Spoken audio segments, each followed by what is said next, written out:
Katha Shri Srimad Bhaktivedanta Swami Shri Prabhupada Ki Jai Om Vishnupada Mahans Parivar Acharya Ashtotra Sadhguru Srimad Bhakti Siddhanta Saraswati Goswami Maharaj Prabhupada Ki Ananta Koti Vaishnava Ki Namacharya Haridas Thakur Ki ऐसे कहो श्री कृष्ण चैतन्य नित्यानंद श्री अद्वैत गदाधर शिवासादि गौरभक्त की श्री श्री राधा कृष्ण गोप विनाथ श्याम सुंदर कुंज गोवर्धन की वृंदावन धाम की नवद्वीप धाम की गंगा माई की जय यमुना माई की जय तुलसी देवी की जय भक्ति देवी की जय समवेता भक्तों की जय गौर ब्रह्मानंदे श्री श्री कृष्ण बलराम की जय श्री राधा श्याम सुंदर ललिता विशाखा की जय श्री गौर निताय की जय श्री कृष्ण बलराम मंदिर की जय श्री प्रभुपाद समाधि मंदिर की जय श्री वृंदावन धाम की जय गौर ब्रह्मानंदे हरे कृष्ण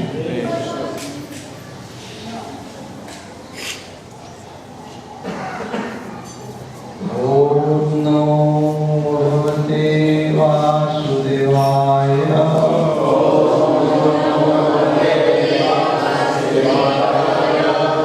ओम नमो भगवते वासुदेवाय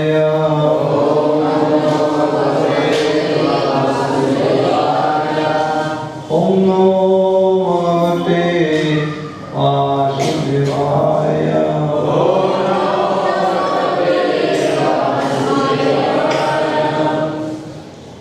Hare Krishna. Srila Prabhupada Ki. So, you have been hearing past times of Srila Prabhupada for many days.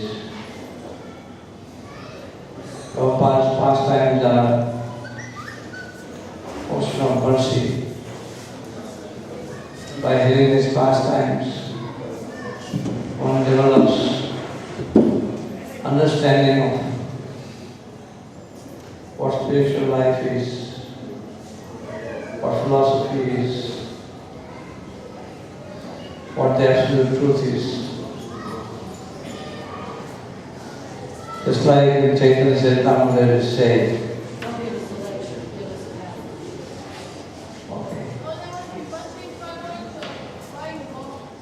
that when Lord Chaitanya Mahaprabhu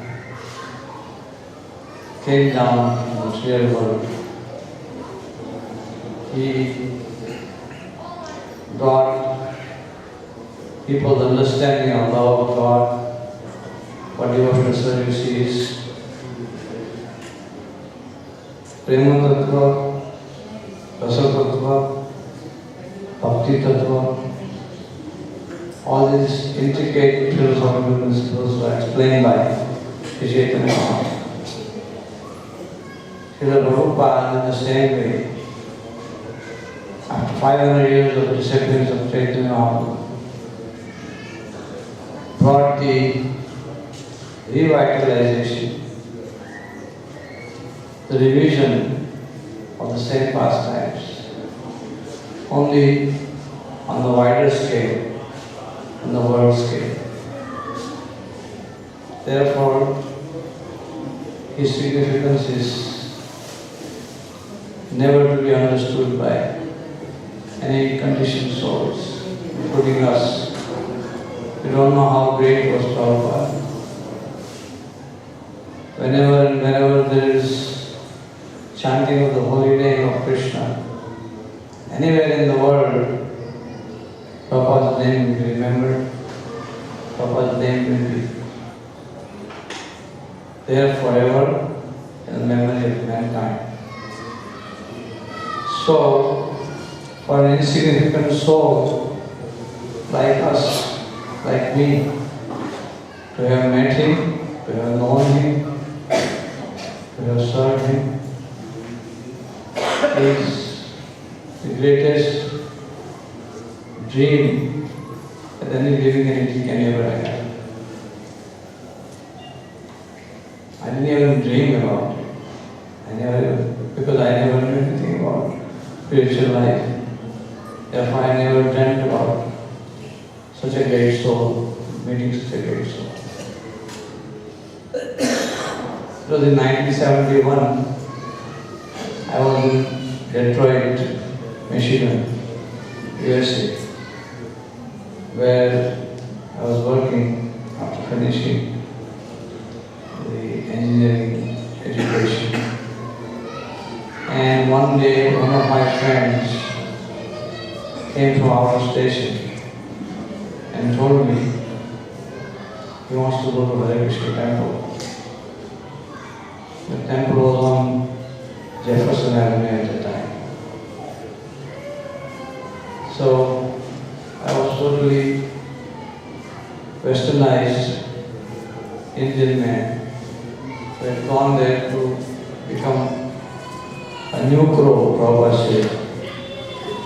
Old crow and new crow. Indians, Americans are the new old crows because their whole life is self gratification. Indians are imitating the Westerners, therefore they are new crows.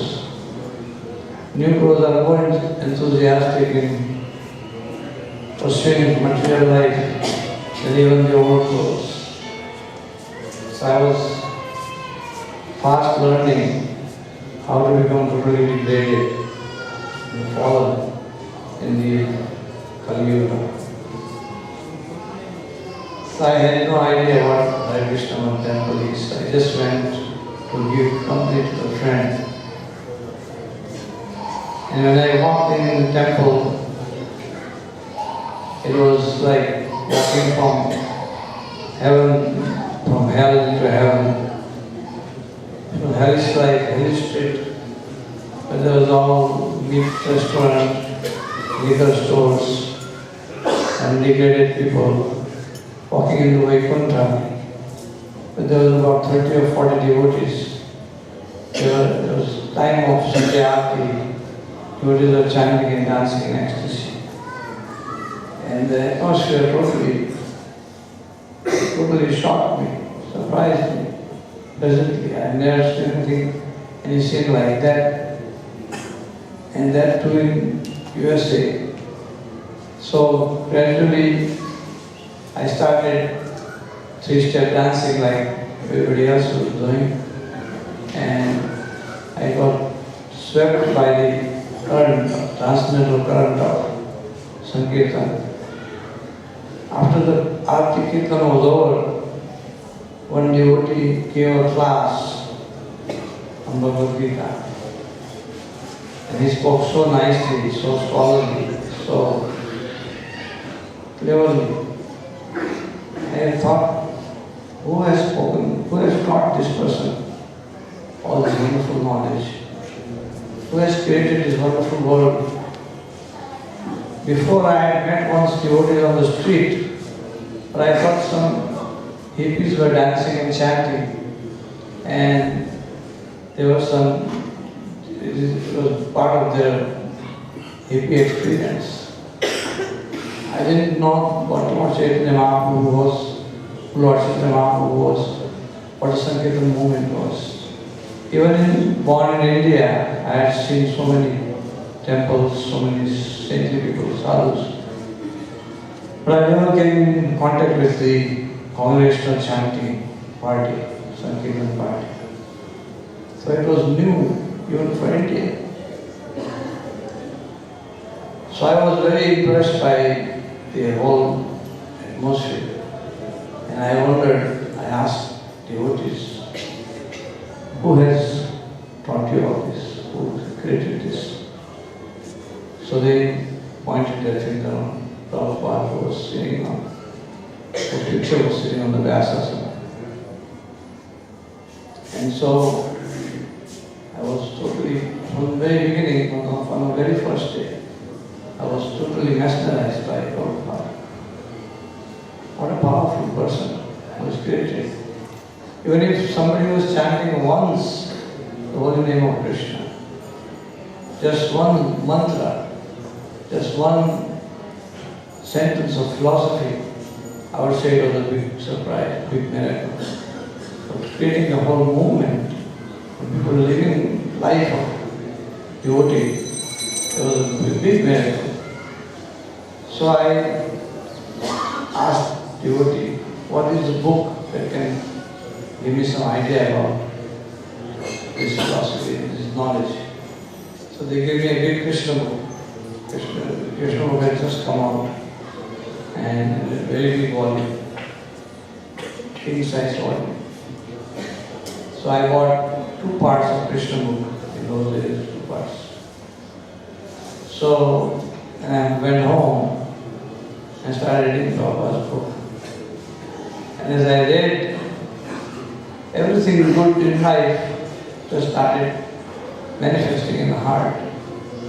Everything auspicious, Vedic culture, Vedic philosophy, all the life of devotees, Nanda Maharaj, Yashoda Mata, all the gopis, now, Vrindavan. The glories of the real spiritual life manifested. And I couldn't put the book down. It was for 3-4 hours that I kept reading that night. And I was convinced that day that this is the philosophy, this is the truth that I am totally unaware of. I am totally fortunate to have it. And this person is Divine Grace A.C. of Bhaktivedanta Swami Prabhupada. He is my spiritual master for eternity. So I find it very significant that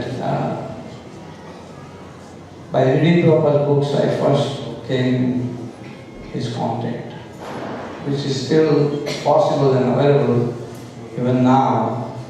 And all those people that are now coming in Krishna consciousness must be feeling the same ecstasy, same joy, same pleasure of spiritual life that is specially reserved for newcomers, Utsahamai, enthusiastic devotional service. The first phase of devotional service is always enthusiastic. Everybody becomes totally proud, happy, intoxicated by the newfound wealth of Krishna consciousness. That was my condition. And I thought Prabhupada, I immediately knew that Prabhupada was responsible for this transformation. So gradually I was working outside. So I started going to the temple every other day of the week, and the weekend, both days. And then naturally I started participating in the book distribution program, Sankirtan program, going out with the devotees and started chanting a few rounds.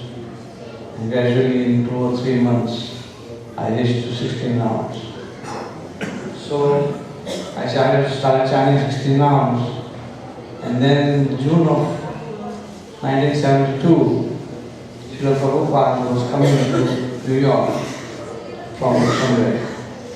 And the president of Detroit Temple was Bhagwan Das. Bhagwan Prabhu was later on deputed to go to Paris, France. So that was his farewell to Detroit and going to Paris at the same time. He was going to meet Prabhupada before he left for Paris. So he told me, now we leave Detroit and go to France. So I said, you're going to meet Prabhupada? He said, yes. So I said, do you think you can introduce me to Prabhupada if I come there? He said, I can't tell you, Jana, there's going to be more than 500 people. If I can take you in, if I can talk personally. But you can see Prabhupada is hearing and meet him. But I'll try, if I can squeeze you in, I'll take you to Prabhupada. So we went and I went to Detroit. From Detroit I went to New York. And Bhagavan Das was there. New York was a whole different scene. There was 500, more than 700 devotees in a small little building in Brooklyn. Everybody was sleeping everywhere on each step of the stair there was one devotee. And there was such a huge congestion that there was a devotee who was standing outside the bathroom. He said, 1 minute. Everybody could take bath only 1 minute, not more than 1 minute. Prabhu is over, get out, get out. Push everybody out. You sing 1 minute. So there was a huge rush.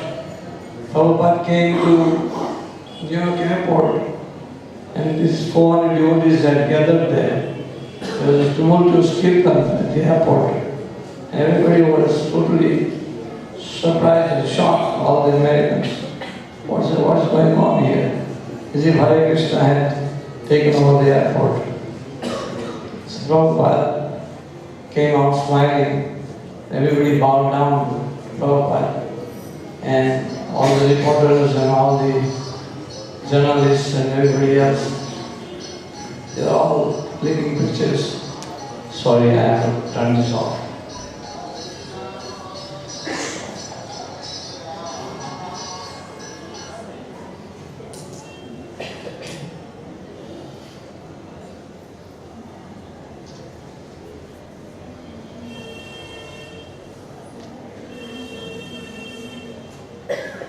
So from the airport itself, there was a great indication that a huge spiritual festival was about to happen. And we saw such a good kirtan, such enthusiasm of devotees, so much purification from the very first sight of Srila Prabhupada. Prabhupada gave a small interview to his journalists. And he came to the temple, old 439 Henry Street.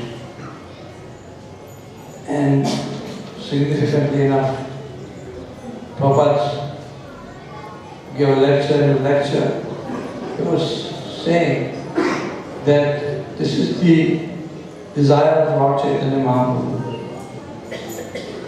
that everybody who is born in India should perfect his life by becoming Krishna conscious and then preach to others. I am one old man, and by my humble efforts, now so many people of the world have awakened to Krishna consciousness and their life is becoming glorious and purified. So everybody, especially in this assembly, who is Indian, should understand and become a devotee of the Lord and preach Krishna consciousness. I felt like Prabhupada was speaking to me. He was giving a general lecture, but it immediately touched my heart. This is by the grace of Prabhupada.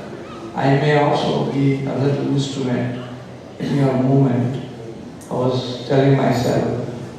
So the night somehow we spent, and in the morning Prabhupada gave another lecture, and around 10 o'clock, 10:30, I told Bhagavan, is it possible for you to take me to Prabhupada?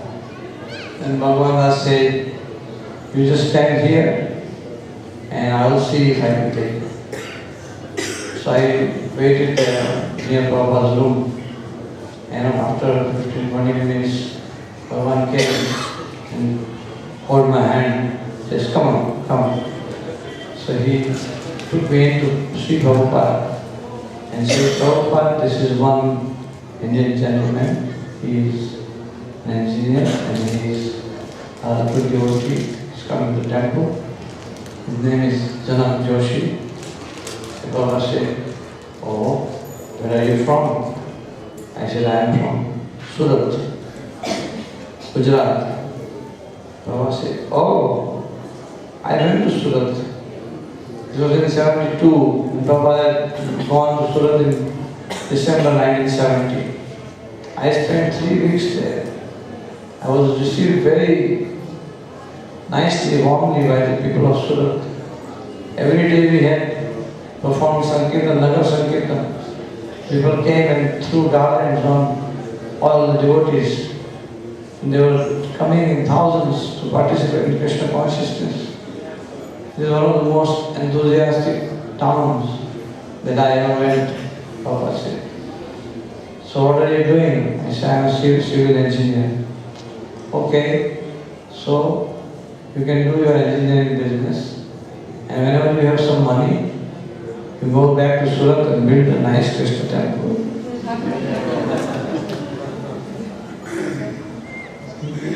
That was the first order in the first 5 minutes of Prabhupada's visit.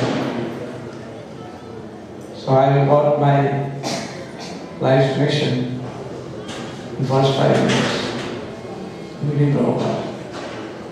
I was totally ecstatic. I was finally able to see Prabhupada. And all the association that I had received by reading Prabhupada's books, meeting his devotees, by engaging in his Sankirtan movement, was actually now fructified, finalized by my able to perceive him face to face, meeting him, talking. So I felt very enlightened. When I went back to Detroit, I wrote a very nice letter to Prabhupada. Very nice because Prabhupada liked it, very, very nice. Prabhupada said, he wrote me back that I have received your letter. I am very thankful for the contents. I explained to Prabhupada how my life had changed and how he had transformed my life, how I was grateful to him. So he said, "I have sent you a letter for printing in Back to God magazine, and I appreciate your sentiments. Now if you want to be my student, I accept you immediately. So you please send beads to me in London." He was in London at the time. "And I will send you chanted beads and you can be initiated in the temple." That was very, unexpected treasure that I received by mail. Devotees were all very excited, very happy, because they never heard any example of Prabhupada directly give initiation like that. So I wrote him back that I heard that we are coming to New Vrindavan for the Janmashtami festival in 1972. So I am in Detroit, we are only 4 or 5 hours from New Vrindavan, driving 5-6 hours. So I will come there and take it personally from your hand in New Vrindavan on Janmashtami. Baba wrote back, "Okay, that's very nice." So I went to New Vrindavan for the Janmashtami festival, 1972. And of course I was in Gurmi clothes because I was still working outside. And I went and offered obeisance to Prabhupada, who was in his house. And I said, "My name is Janak Joshi, and I sent you a letter and you sent me a letter back saying I can be initiated." Lord said, "Oh, your name is Janak Joshi." So he told Shyam Sundar, who was his secretary, oh, this is Janat Joshi, this is the Janat Joshi who wrote me that letter. He was remembering that.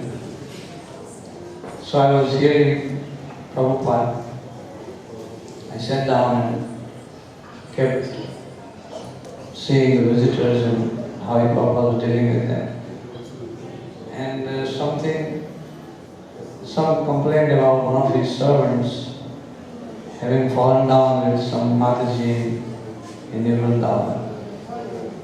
And Prabhupada, his servant happened to be a married man, and he fell down with some other woman.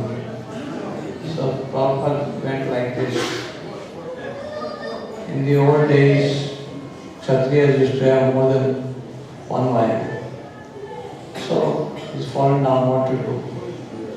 Whatever you want to do, you do. So the devotees leaders said, we cannot have that man as your servant. We'll change the servant, give you another servant. So I said, okay, no problem. He went like this. Very detached, very aloof.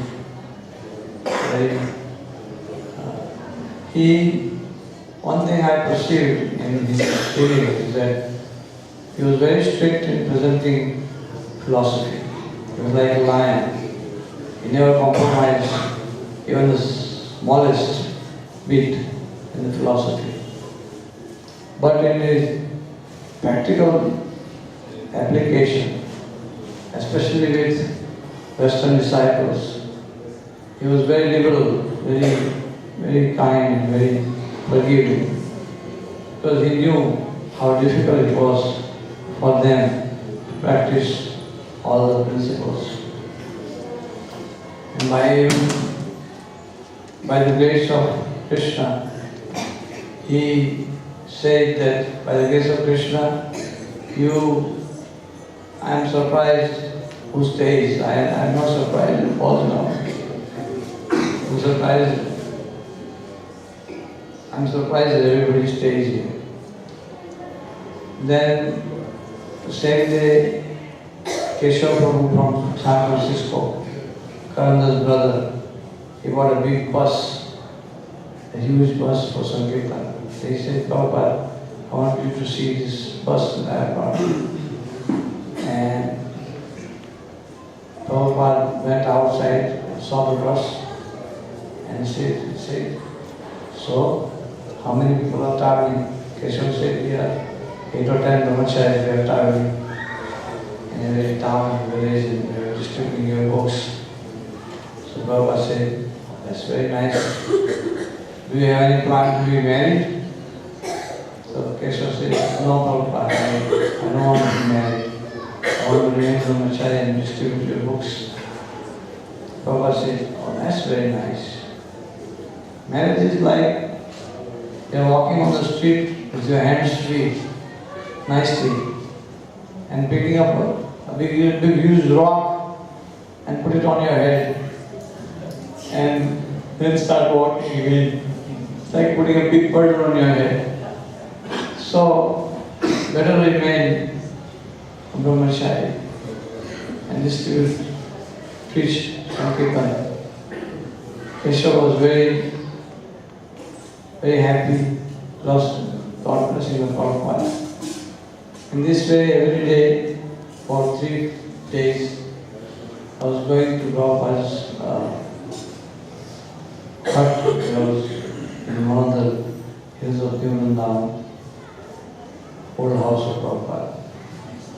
Prabhupada was very comfortable there.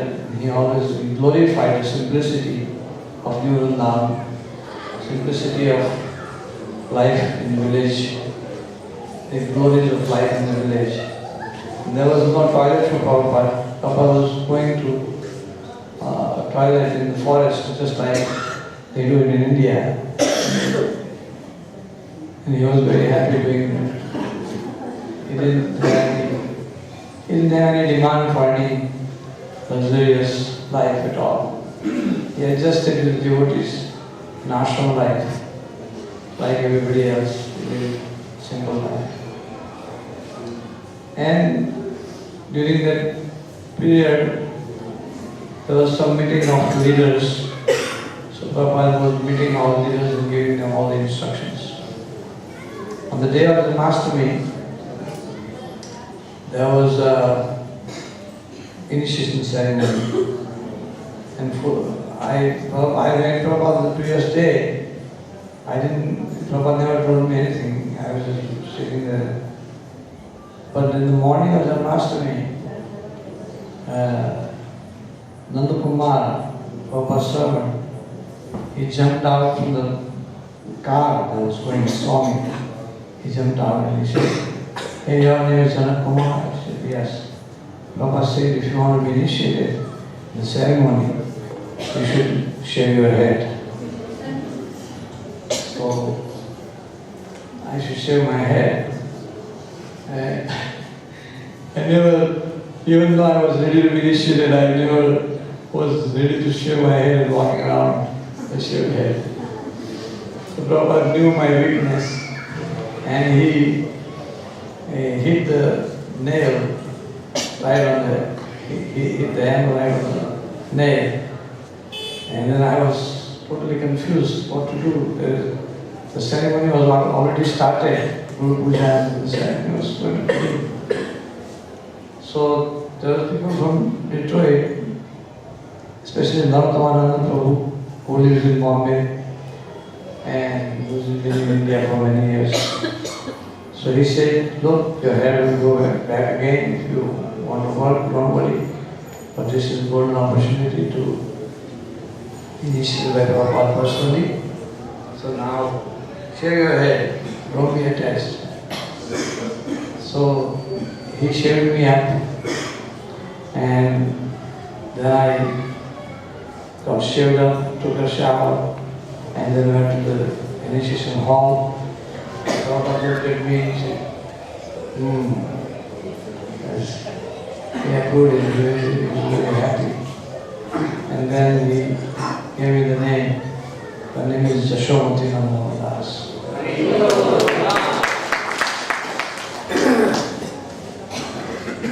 Even a small thing like that played a big part in my life. Because after that I was embarrassed to go back to Detroit to my old friends and my company. I just decided now I can't go to work like this. So I tried to be a full-time devotee. And if it doesn't work out, then I'm going to go back to work again. So I went to Chicago instead. And I knew the president of Chicago Temple, Sri Govinda. Before there was Bahulashva. He was the president. And they had just recently acquired the 1040 old YMCA building in Emerson Street in Evanston, just northern suburb of Chicago. So the building was old and dilapidated. Devotees were working hard to fix it and make use of it. There's about 20-30 devotees. So I started staying in the temple, going on the subway trains in Chicago, distributing books. And then we also going on at that time we were going downtown Chicago.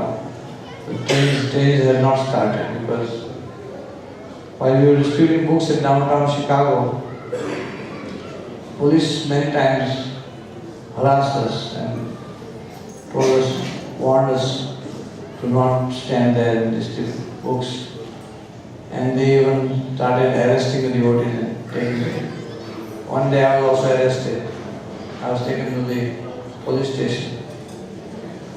So when 10-15 cases like that happened, arresting, we approached a lawyer, American Civil Liberty Union lawyer, ACLU, and he appealed to the federal court that police was harassing us unnecessarily. They were disturbing us in practice of our religion and free speech, propagating the religion. So the federal judge, he heard all the cases together, and in front of us he told the prosecutor, police prosecutor, I have passed by them so many times. I don't see them harassing me. I didn't see. They are not harassing anybody. They are practicing. From the very beginning, the judge was in our favor.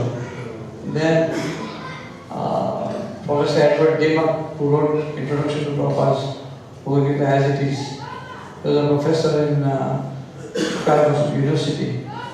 So he was brought by our lawyers as an expert witness, and 2 or 3 other professors who testified that this Hare Krishna movement is a very bona fide Hindu religion. It's practiced in India from hundreds of years, thousands of years. Srimad Bhagavatam and Bhagavad Gita are one of the topmost Vedic literatures. And Sankirtan, congregational chanting.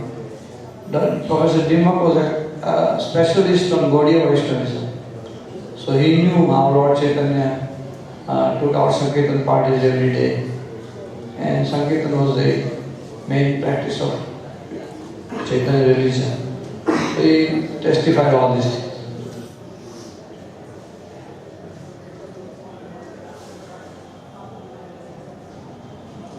So it was very nice to see. The judge was totally convinced that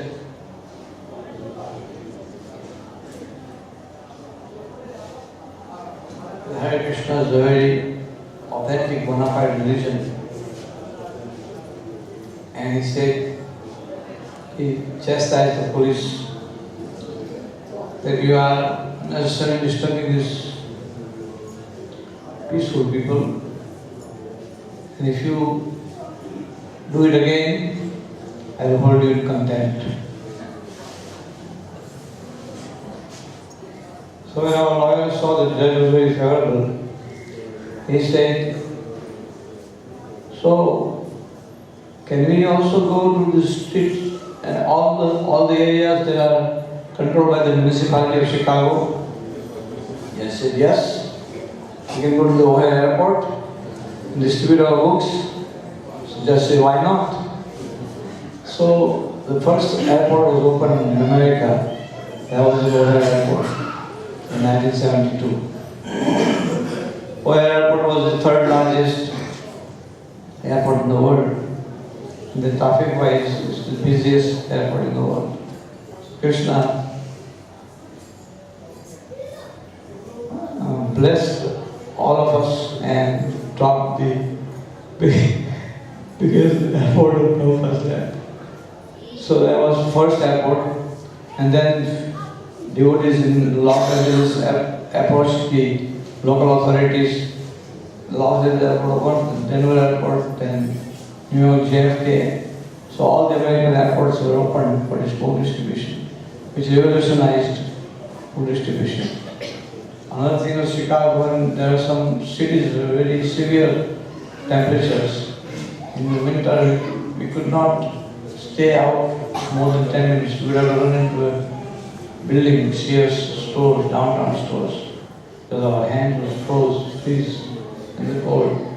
But Ohio was all heated up nicely, nice facilities. So Krishna gave all these facilities for fishing, food distribution. So I wrote a letter to Prabhupada saying how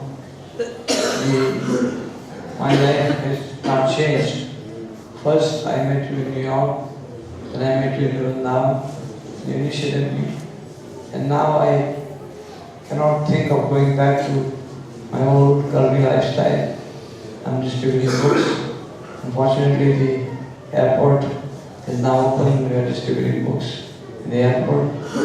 So, Krishna consciousness is such a nice, sublime life. And how Krishna is guiding us at every step, and He is protecting us. Papa was very happy to read that letter also. And then again, Prabhupada, I wrote a long letter again, explaining how Prabhupada was a genuine spiritual master, and how the world was full of bogus spiritual masters. Prabhupada liked that. He wrote me back that I said that when Jesus Christ died, there was only 12 sincere disciples left. And those 12 disciples filled the whole world with Christian philosophy and teachings. But you started your movement at the age of 69, 70. And now you have thousands of sincere disciples who are going out and distributing your books and are dedicating their life for spreading Krishna's mission. Baba was very happy. He said, yes, I am very fortunate to have disciples who are very sincere and dedicated. And Krishna has given them all protection. You are now a child, but you shall be the father of man. Prabhupada quoted that. Child shall be the father of man. So tomorrow you will lead the world in Krishna consciousness.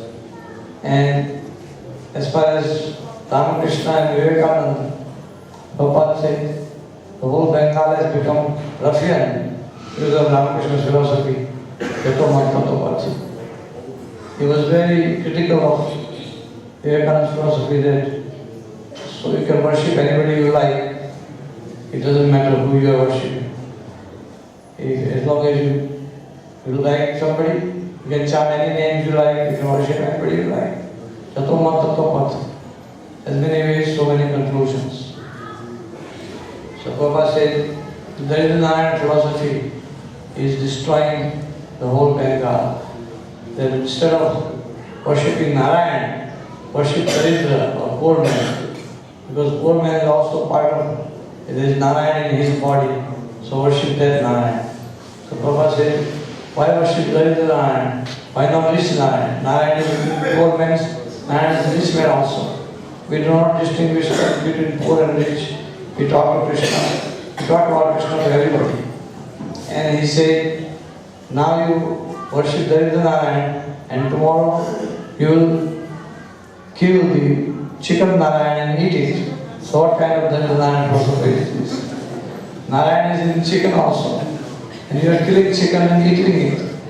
And he called Ramakrishna mission Murgi mission. Because they are in the ashram they eat chicken and fish and everything. Even today now. One time later on, Mayapur, I was sitting with Prabhupada and he was discussing that they cannot even practice the basic principle of no meat, fish, eggs, and how they are spiritual. There is no question of spiritual life if you are a meat eater, Prabhupada said. A meat eater cannot understand the finer aspects of Krishna conscious philosophy.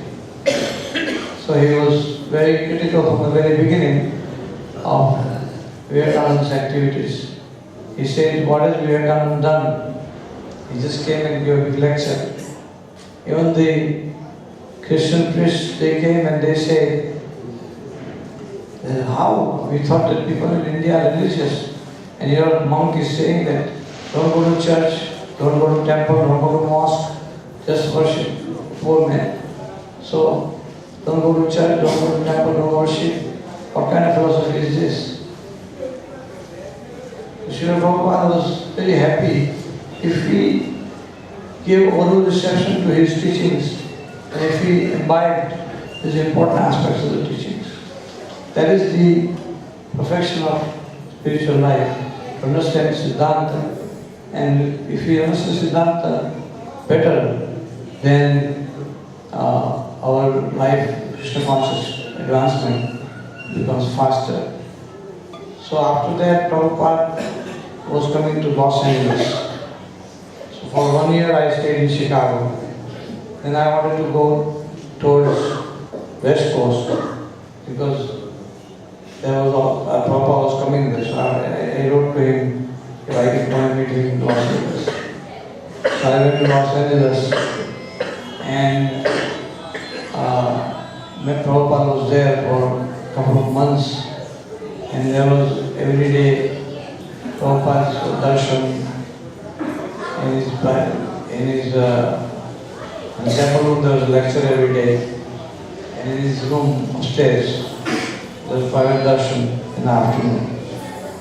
So Prabhupada used to talk to so many guests. One time, a few philosophers came and professors. The professors were sitting there, and Prabhupada explained that in your country there are big scientists, research persons and professors, but they don't know the simple principle that the soul is eternal and the body is temporary. The eternal soul transmigrates from one body to another. The simple principle of time transmigration, you don't understand. Therefore, there is no spiritual life without this fundamental principle of transmigration of the soul. That is the first lesson of Bhagavad Gita. And then Prabhupada started explaining in the presence of those two professors how he struggled very hard to come from India. And he started saying, I had practically no money, and I begged, with difficulty I begged a passage from one lady, Srimati Murarji. Then I had to go to the government office to get permission to go to leave India and get sanctioned some foreign exchange. So there was a P form, there was a formality of P form. The P form had to be filled in. So the government officer says, Swamiji, you have no source of income, you have no sponsor, you have no proper papers, we cannot issue a P form to you. Prabhupada argued with the officer, please, I have a very important mission, I am a sannyasi, I don't have any source of income, but I will go there and preach Krishna consciousness. So, the officer did not agree and he did not give him P form. So as I was just leaving the door, one Bengali gentleman came. Oh Swamiji, where are you from? I am from Calcutta. Oh, I am also from Calcutta. What do you want? Why are you here? He said, I came here to get a P form, but your boss is saying, no, I cannot get a P form. Prabhupada thought, now my whole plan of going to America is failed because there was no P form. So this Bengali gentleman said, no, you come with me, I'll talk to the boss. So he took him inside. Within 5 minutes he convinced the boss to release P form in Prabhupada. And for that one small incident, you can see at every step in Prabhupada's life, Krishna was guiding and helping and pushing him towards the goal of starting the worldwide spiritual movement. Prabhupada said he didn't look left or right, he didn't look front or back. He practically walked through fire to push on Krishna consciousness movement. And Krishna protected him at all stages. As he went on the steamer, Jaladuta, there on the steamer the ocean atmosphere was not very suitable for his health. He had also got a heart problem. So he had a heart attack on the steamer, and Krishna personally came in his dream along with all his associates, Lord Chaitanya and all the associates came. And they assured him, don't worry, we are with you and we will help you. Just carry on your mission. So all these intimate pastimes were described to his college professors, and they were very interested, they were very impressed by Prabhupada's whole conquest of. People could not imagine how one old man from India could change the lives of so many thousands of people in America.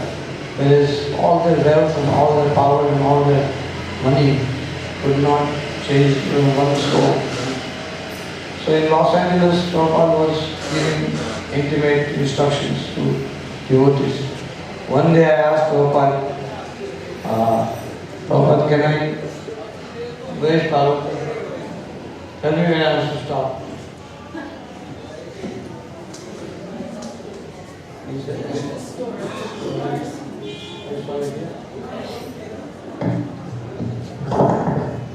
so Harisari Prabhu had to take his daughter to the hospital, so he can't come. So we'll hear another 5 minutes from Prabhu, from Yashomatinandan Prabhu, then from Mukundadata Prabhu, and then let's see how long it goes.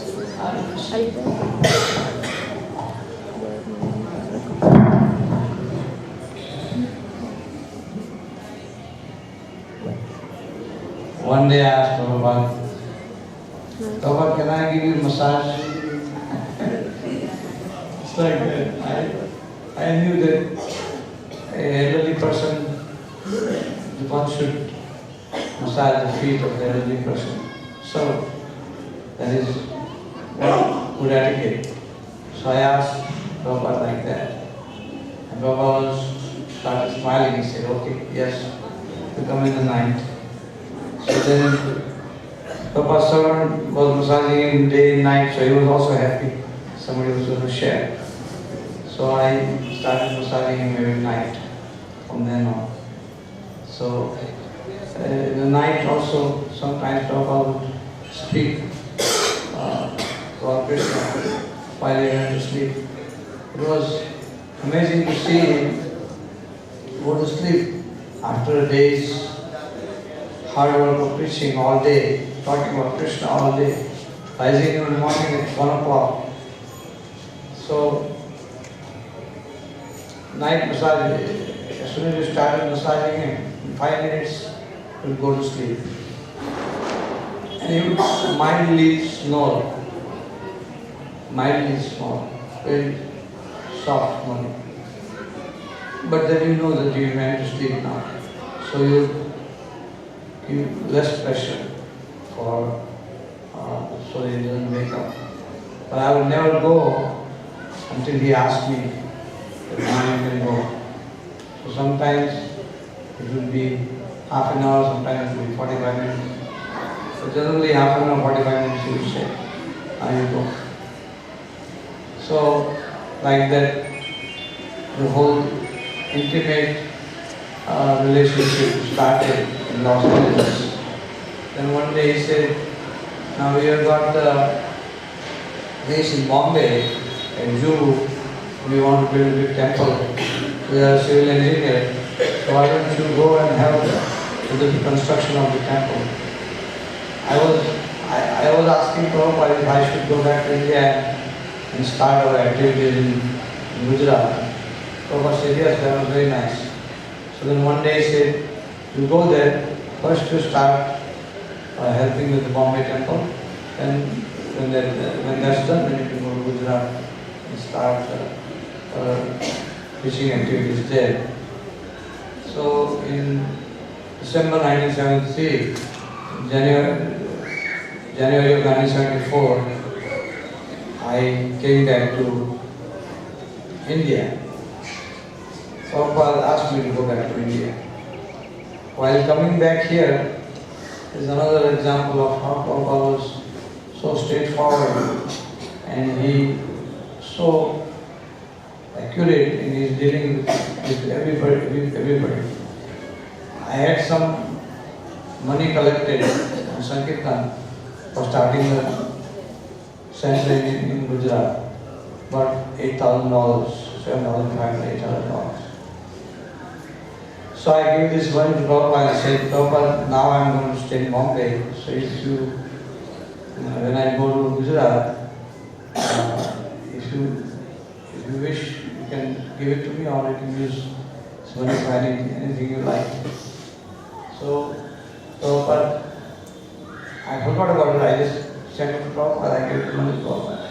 Later on, 10 years later, in the 80s when the letter book came out, then I read in the letter book Prabhupada wrote from Ramakrishna Maharaj, Yashomatinandan is going back to India now. He has given me this money to put it in the MVT account, and when he goes back to Gujarat for preaching, to give this money to him. So accurate, so honest. He always believed that we should practice what we preach.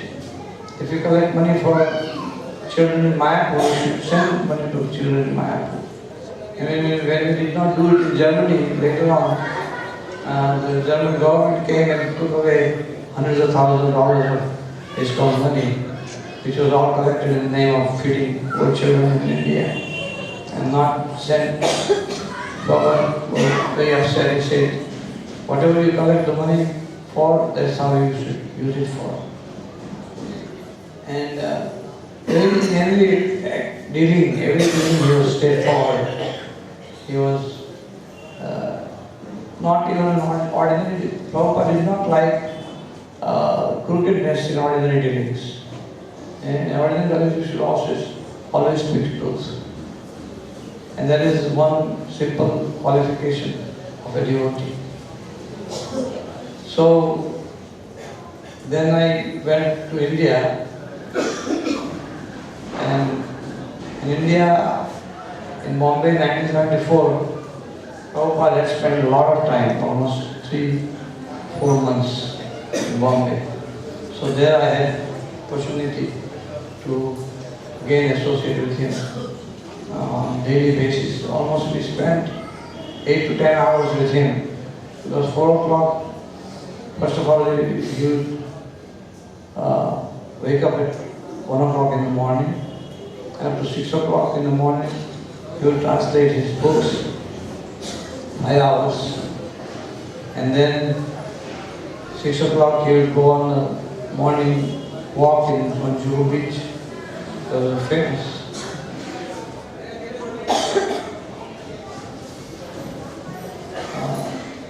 Juhu Beach morning walks. Every day, Prabhupada would preach on the beach. Many people would gather. 15-20 devotees would go, and then some regular beach walkers, they would come, and Prabhupada would use them to teach the Krishna consciousness principles. Secretary would take all his morning walks, lectures. So he would walk for 1 hour and come back to the small temple. At that time, Bombay was just a little shade. There was no big temple. And Radha Giri was leaving the altar half of this size of this all here. And Prabhupada was promising Radha Bihari that I will make a nice big temple for you, which ultimately became a fact, and now Radha Bihari has one of the most grandest temples in India. Actually,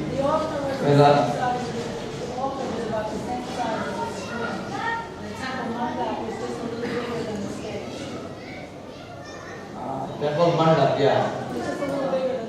Right. The altar was half of this size, and in front the little hall was a little bigger than this. So that is how humble beginning start.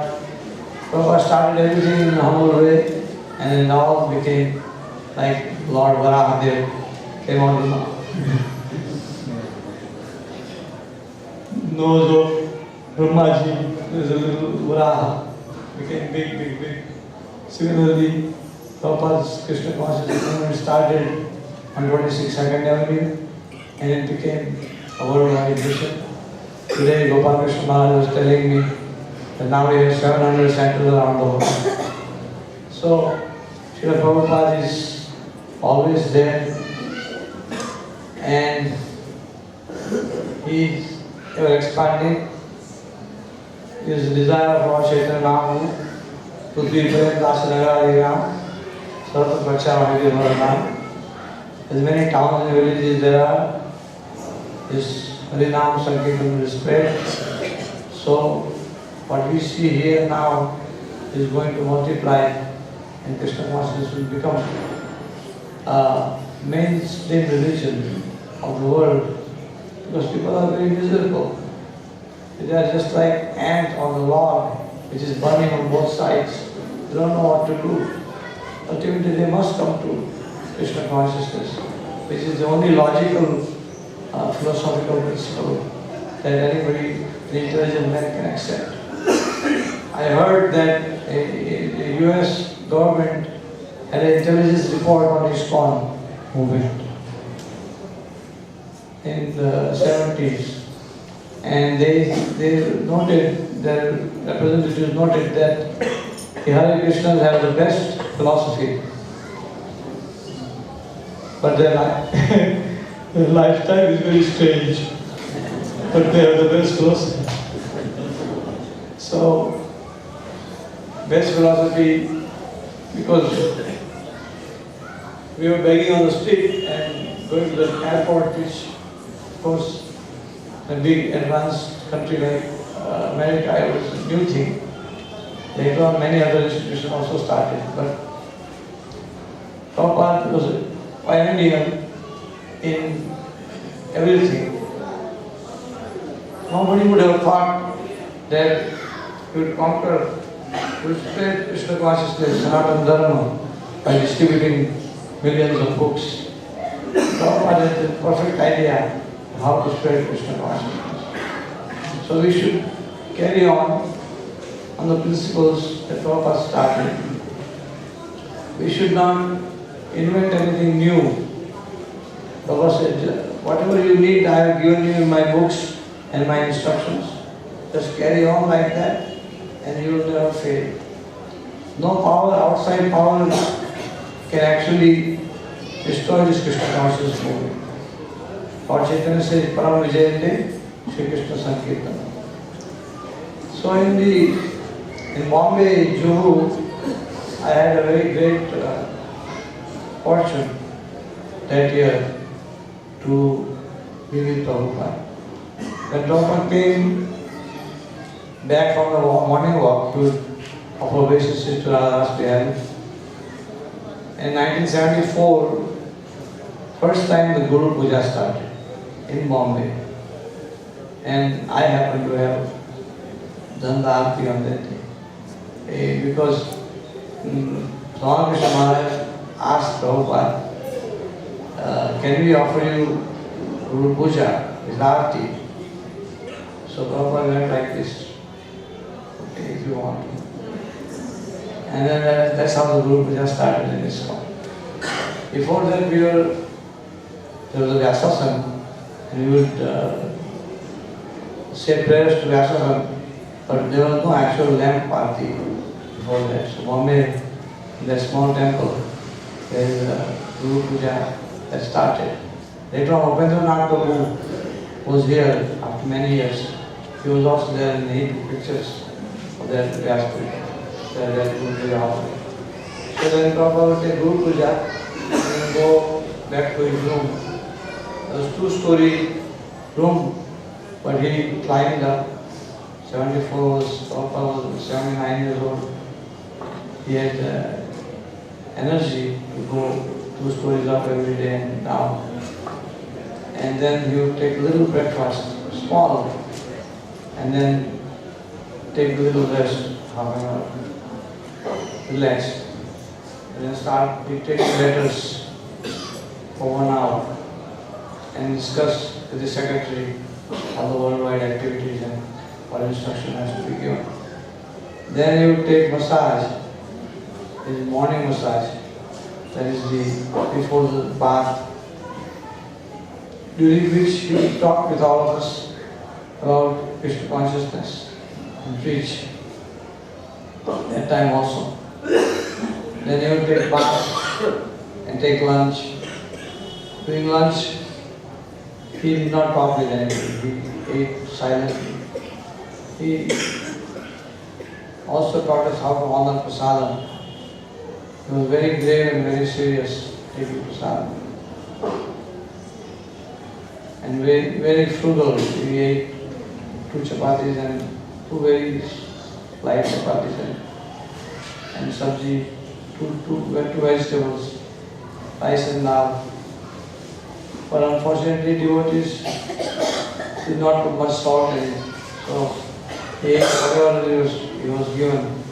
And sometimes he would cook himself. For a few days, if he didn't like prasadam, he would cook himself and cook a sabji or so, and then eat himself. So at around 1:30, he would finish prasad, then take rest for 1.5 hours. Around 3 o'clock, he would get up and then start meeting.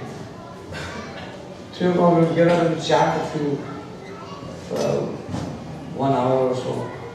Then 4:30, we will start meeting the guests. Many different important celebrities would come to meet Prabhupada, and he would preach the same Krishna conscious philosophy and give us the teaching, give us the way, teach us how to preach. That was his full-time mission. Teach us how to preach. He would keep 3 books of different versions of Bhagavad Gita on his desk, and just on his table there. One was written by Mahatma Gandhi, one was by Vinoba Bhave, and one was by somebody else. And he would say to the big celebrity that came, he would say, Krishna says very clearly, Radha Krishna. And he would say that Krishna says very clearly, Madmana Bhava Mad Bhakti Madhyani Mama. Become my devotee, think of me, worship me, offer homage to me. But here, this Dr. Radha Krishna says, it is not the person Krishna, but Krishna's soul, Krishna Atma. And the Atma is the same. Krishna's Atma is the same as our Atma. So serve our Atma. In this way they would distort all the teachings. And he would find out, he would point out and ask me to read. Look at this. Look at what he is saying. How they are misrepresenting Krishna. And therefore there is no Krishna consciousness left in India. Because we are listening to these unbonafide, unauthorized people. And he would explain why he gave the title Bhagavad Gita as it is. So all these subtle principles, Prabhupada would bring it out in front of all the important men of India, and he would explain the importance of this Krishna consciousness movement. There was this activity from 4:30 till 7:30, 8:30. Sometimes we give lectures in the evening, sometimes we give in the morning. But then up to 8:30, 9 o'clock we will go on, and then we will do some important work for another half an hour and go to sleep by 9:30. Fortunately, I used to sleep in the next room where Prabhupada was translating in this room, and the next room there was somebody had to sleep there, so I used to sleep there after giving a nightly massage. So in the morning, Prabhupada would, I would be able to wake up at 4 o'clock, go in Prabhupada's room, and after obeisance and go to Mangalarti. One day Prabhupada came to me as I was sleeping, and he kicked me with his foot. And he says, "You are snoring too much."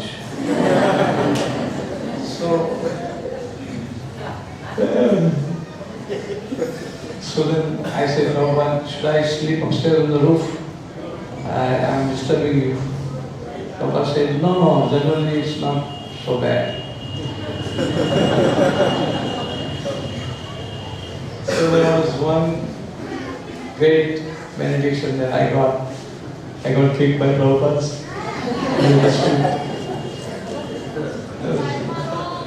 I realized it was Krishna's cause his mercy, and he entered my nose and made me snore. So one time got up late, around 5:30. So I ran, without going to Prabhupada's room or obeisances, I ran to take bath. So, in the morning, okay, finish last. Will you finish with the story? Okay. So I went straight to take bath, and then I came for the morning walk. Prabhupada said, so today you didn't come to me to offer obeisances. Where were you? Prabhupada noticed that also, small thing. And I said I got up late, so I ran to take bath. But Prabhupada was very meticulous, very. One time we were walking on the Juhu beach. From the temple to the beach, on the right hand side, there is one building, a shop or something, and there was a music class going on. So one visitor came and said, I am from this building. Oh, there is a music class going on there, Prabhupada said. So he was surprised, oh, you know Swami? Prabhupada said, yes, you should know everything. Then in the IAS exams, Indian Civil Service exam in those days, ICS exams, they would ask how many bogies are there in Punjab Mail. Prabhupada said, so if you want to be a civil servant, you should know everything. So we should observe, be observant, we shouldn't be absent-minded professors. That's Prabhupada wanted us to be pragmatic and practical preachers.